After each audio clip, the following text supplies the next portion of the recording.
पूर्व काल में देवताओं और असुरों में पूरे 100 वर्षों तक घोर संग्राम हुआ था। उसमें असुरों का स्वामी महिषासुर था और देवताओं के नायक इंद्र थे। उस युद्ध में देवताओं की सेना महाबली असुरों से परास्त हो गई। संपूर्ण देवताओं को जीतकर महिषासुर इंद्र बन बैठा।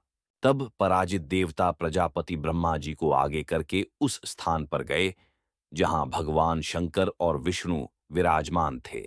देवताओं ने महिषासुर के पराक्रम तथा अपनी पराजय का यथावत वृतांत उन दोनों देवेश्वरों से विस्तार पूर्वक कह सुनाया। वे बोले, भगवान, महिषासुर सूर्य, इंद्र, अग्नि, वायु, चंद्रमा, यम, वरुण तथा अन्य देवताओं के भी अधिकार छीनकर स्वयं ही सबका अधिष्ठाता बना बैठा है। उस दुरात्मा महिष ने समस्त देवताओं को स्वर्ग से निकाल दिया है। अब वे मनुष्यों की भांति पृथ्वी पर विचरते हैं। दैत्यों की यह सारी करतूत हमने आप लोगों से कह सुनाई। अब हम आपकी शरण में आए हैं, उसके वध का कोई उपाय सोचिए। इस प्रकार देवताओं के वचन सुनकर भगवान विष्णु और शिव ने दैत्यों पर बड़ा क्रोध किया। उनकी भौहें तन गईं और मुंह टेढ़ा हो गया। तब अत्यंत कोप में भरे हुए चक्रपाणी श्री विष्णु के मुख से एक महान तेज प्रकट हुआ। इसी प्रकार ब्रह्मा, शंकर तथा इंद्र आदि अन्यान्य देवताओं के शरीर से भी बड़ा भारी तेज निकला। वह सब मिलकर एक हो गया। महान तेज का वह पुंज जाज्वल्यमान पर्वत सा जान पड़ा। देवताओं ने देखा, वहां उसकी ज्वालाएं संपूर्ण दिशाओं में व्याप्त हो रही थीं। संपूर्ण देवताओं के शरीर से प्रकट हुए उस तेज की कहीं तुलना नहीं थी। एकत्रित होने पर वह एक नारी के रूप में परिणत हो गया और अपने प्रकाश से तीनों लोकों में व्याप्त जान पड़ा।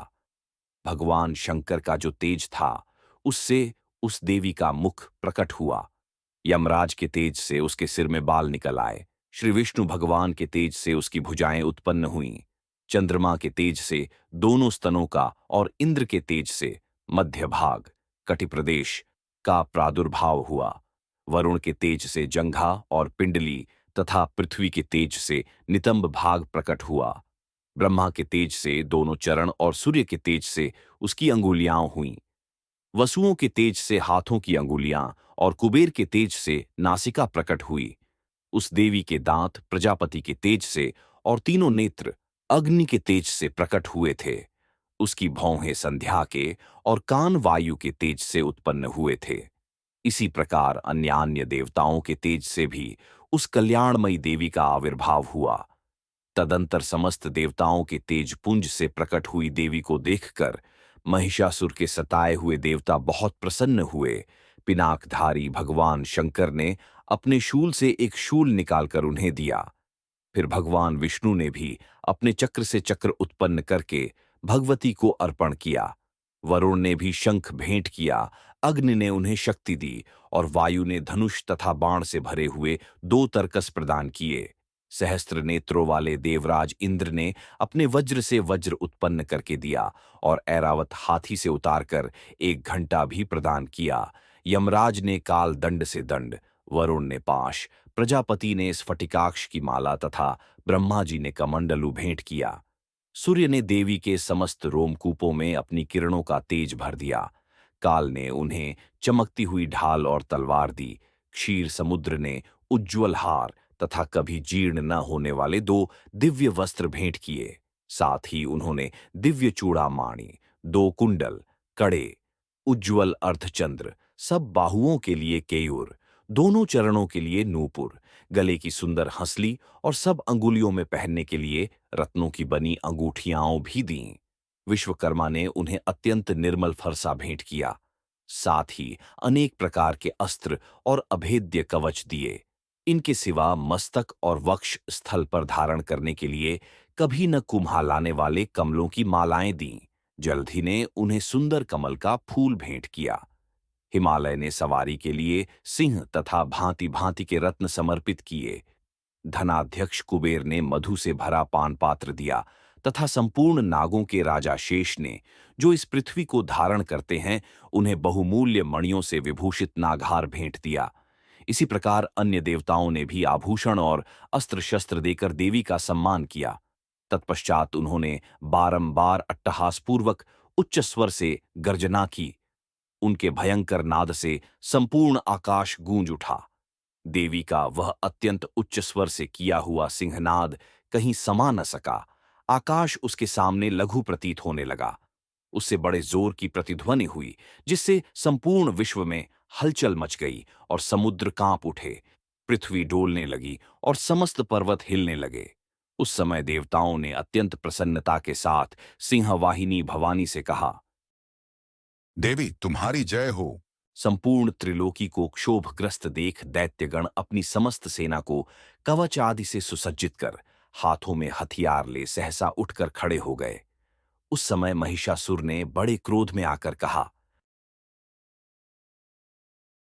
ये क्या हो रहा है? फिर वह संपूर्ण असुरों से घिरकर उस सिंहनाद की ओर लक्ष्य करके दौड़ा और आगे पहुंचकर उसने देवी को देखा, जो अपनी प्रभा से तीनों लोकों को प्रकाशित कर रही थीं। साथ ही महर्षियों ने भक्तिभाव से विनम्र होकर उनका स्तवन किया। उनके चरणों के भार से पृथ्वी दबी जा रही थी। माथे के मुकुट से आकाश में रेखा सी खींच रही थी तथा वे अपने धनुष की टंकार से सातों पातालों को क्षुब्ध किए देती थीं। देवी अपनी हजारों भुजाओं से संपूर्ण दिशाओं को आच्छादित करके खड़ी थीं। तदनंतर उनके साथ दैत्यों का युद्ध छिड़ गया। नाना प्रकार के अस्त्र शस्त्रों के प्रहार से संपूर्ण दिशाएं उद्भासित होने लगीं। चिक्षुर नामक महान असुर महिषासुर का सेनानायक था। वह देवी के साथ युद्ध करने लगा। अन्य दैत्यों की चतुरंगिणी सेना साथ लेकर चामर भी लड़ने लगा। 60,000 रथियों के साथ आकर उदग्र नामक महादैत्य ने लोहा लिया। 1 करोड़ रथियों को साथ लेकर महाहनु नामक दैत्य युद्ध करने लगा, जिसके रोए तलवार के समान तीखे थे। वह असिलोमा नामका महादैत्य 5 करोड़ रथी सैनिकों सहित युद्ध में आ डटा। 60 लाख रथियों से घिरा हुआ पाशकल नामक दैत्य भी उस युद्ध भूमि में लड़ने लगा।